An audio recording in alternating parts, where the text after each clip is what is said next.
Bonjour, shalom chez vous, très chers bien-aimés en Christ, vous qui nous suivez partout dans les quatre coins du monde, que le Seigneur Jésus-Christ, Yahushua Mashiach, vous accorde toutes ses faveurs.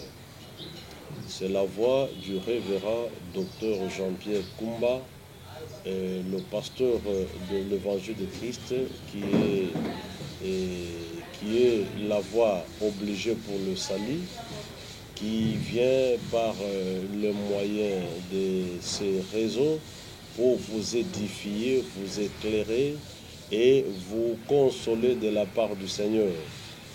Aujourd'hui, le Saint-Esprit nous met à cœur de pouvoir partager avec vous la parole du Seigneur au sujet de la repentance. Au sujet de la repentance qui est le regret profond qu'un homme éprouve lorsqu'il se rend compte qu'il a violé les lois divines. Si vous le voulez bien, nous pouvons prendre nos Bibles si vous avez vos Bibles sur place. Nous sommes exactement dans les Actes des Apôtres, au chapitre 17e, le verset 30 jusqu'à 31. C'est l'apôtre Paul qui parle. Nous lisons au nom du Seigneur.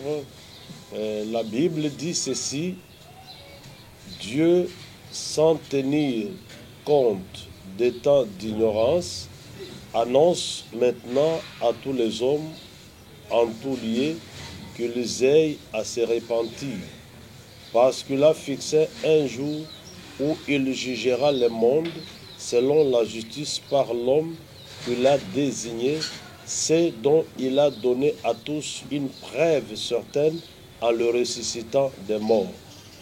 Voilà ce que l'apôtre Paul est en train de nous enseigner.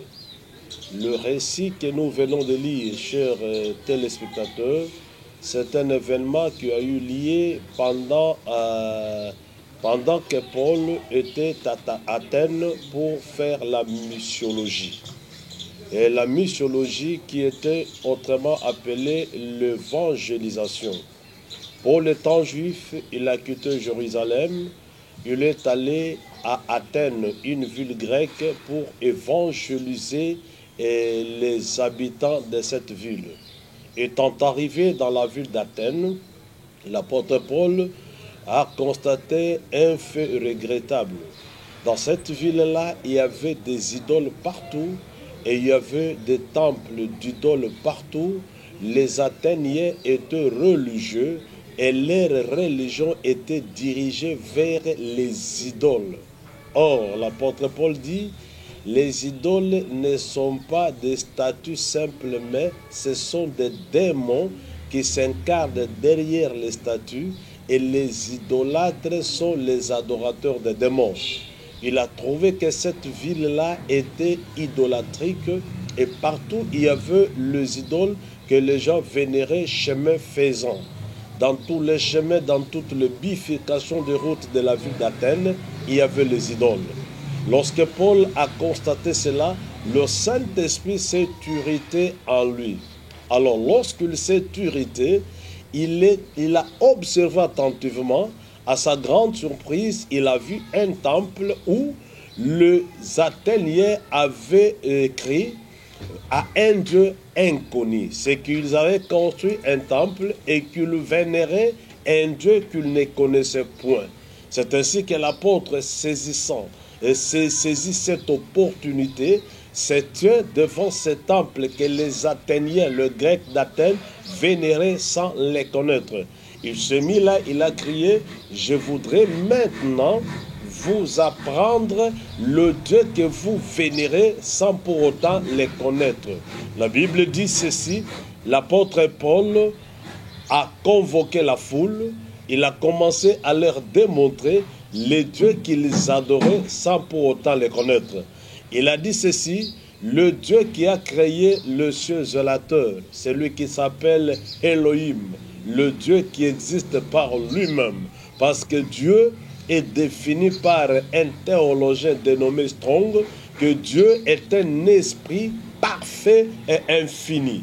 C'est Dieu-là qui est l'esprit parfait, qui est l'esprit infini, qui a mené toutes choses à l'existence et qui soutient l'existence de toutes ces choses et qui mettra fin à toutes ces choses. Ce Dieu-là ne peut pas être représenté par la statue, par le soleil ou par la lune ou par une étoile. Il est le créateur de tout ce que nous voyons. Ce Dieu-là, nous ne pouvons pas l'adorer de la manière que vous l'adorez. Ce que vous faites, ça s'appelle l'idolâtrie. Ce Dieu-là est esprit, selon l'enseignement que Jésus a donné à la femme samaritaine. Jésus a dit à la Samaritaine, l'heure est venue où les vrais adorateurs doivent adorer le Père en esprit et en vérité. Adorer le Père en esprit et en vérité, c'est adorer un Dieu qui n'a aucune représentation physique. Si aujourd'hui nous entrons dans nos églises, nous trouvons les images des aigles, les images des lions, les images des arcs-en-ciel, les images des étoiles, les images de la lune, c'est de l'idolâtrie. Le culte vrai aujourd'hui, nous adorons un Dieu qui n'a aucun symbole qui le représente. L'apôtre Paul a commencé à enseigner aux idolâtres d'Athènes. Il dit, dans le temps passé, Dieu a laissé tous les peuples faire ce qu'ils voulaient. Le peuple du monde entier vénérait les idoles comme ce peuple voulait. Mais en ce temps précis, Dieu a fixé un temps où il devait amener tous les hommes de la terre à se repentir. Bien-aimés dans le Seigneur, la repentance est le message le plus fondamental du christianisme authentique. Qu'est-ce que la repentance? La repentance est le message qui révèle à la personne le sort qu'il aura comme étant idolâtre, comme étant homosexuel, comme étant soulard, comme étant sanguineux. La repentance explose lorsqu'on révèle à la personne le résultat de son péché. Étant pécheur, voici les résultats que tu auras. Comme tu es pécheur, tu finiras dans la Géhenne.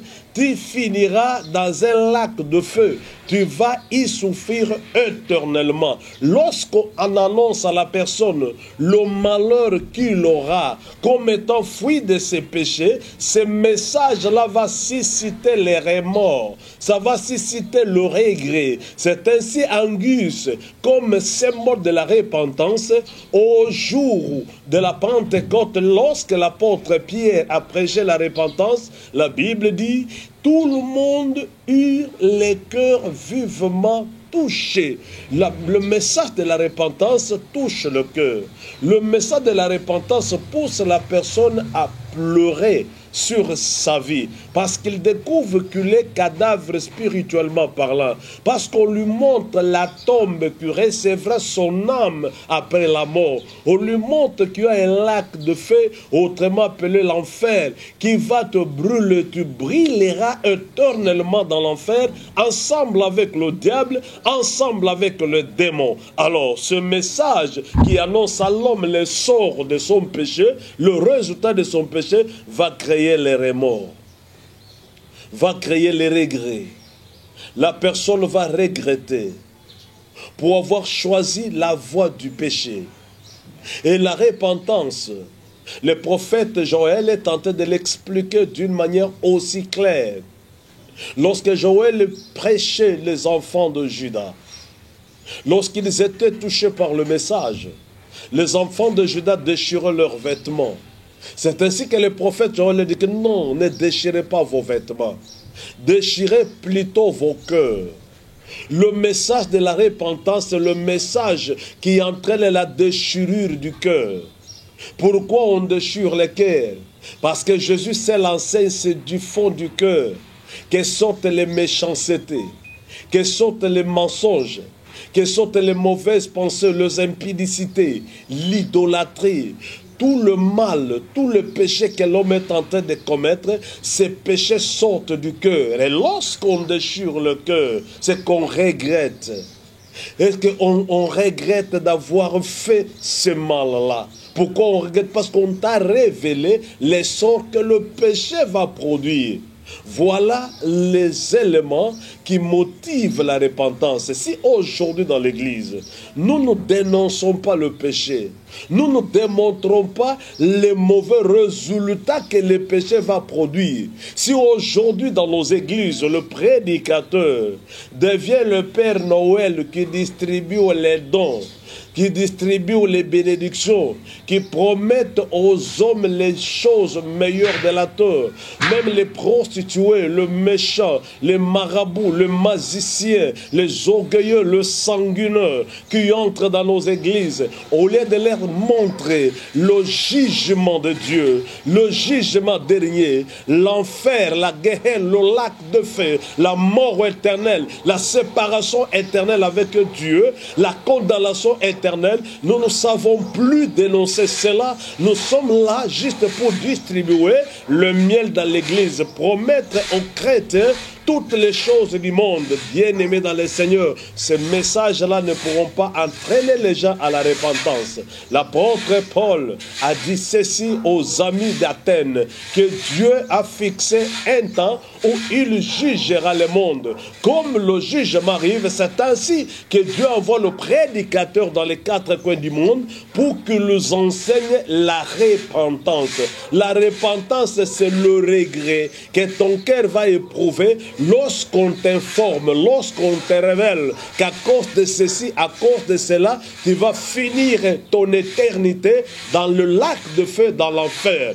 Voilà, chers téléspectateurs, le message que le Saint-Esprit a voulu vous communiquer en cet instant. Le fait que vous êtes incrédule, le fait que vous êtes un païen, le fait que vous êtes en train de violer la parole du Christ, vous êtes en train de commettre les choses que la parole de Dieu a défendues, bien-aimés dans le Seigneur, la mort physique vous attend. Après votre mort physique, vous serez condamné et vous vivrez le châtiment éternel. Que Dieu vous bénisse. C'est la voix du révérend Dr Jean-Pierre qui excite chacun à la repentance, au regret, car le jugement est en train de venir. Merci pour tous ceux qui m'ont entendu. Je sais que mon numéro de contact va être donné. Et si vous avez quelques questions, prière me contacter et le Seigneur va vous éclairer davantage. Que l'Éternel Dieu vous bénisse. Nous vous prions de vous abonner, Jean-Pierre Koumba, et vous aurez beaucoup de connaissances, beaucoup de révélations tout autour de la parole du Seigneur. Merci, que Dieu vous soutienne.